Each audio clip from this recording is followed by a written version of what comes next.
This is the Lone Crater YouTube. We hope this video helps. You begin by confirming your iPhone supports eSIM or a physical SIM, and updating iOS so carrier profiles install cleanly. Once done, sign into your Google Fi account in the Fi app. Make sure you know whether you're ordering an eSIM or a SIM card. Start the activation flow in the app and choose to set up a new line or transfer your number. This kicks off the provisioning process that gives your phone Fi service. Next, follow the Google Fi app prompts to install the eSIM profile or to use the physical SIM you received.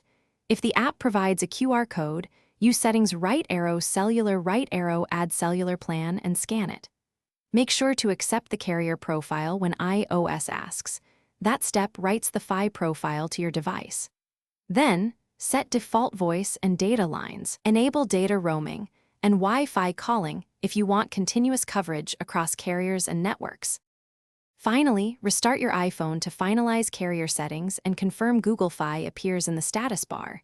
Then make a test call, send a text, and browse to verify MMS and data.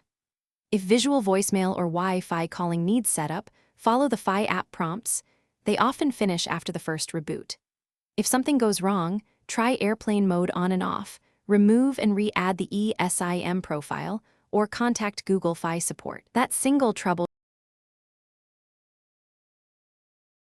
Thanks for watching. Consider subscribing if we helped you.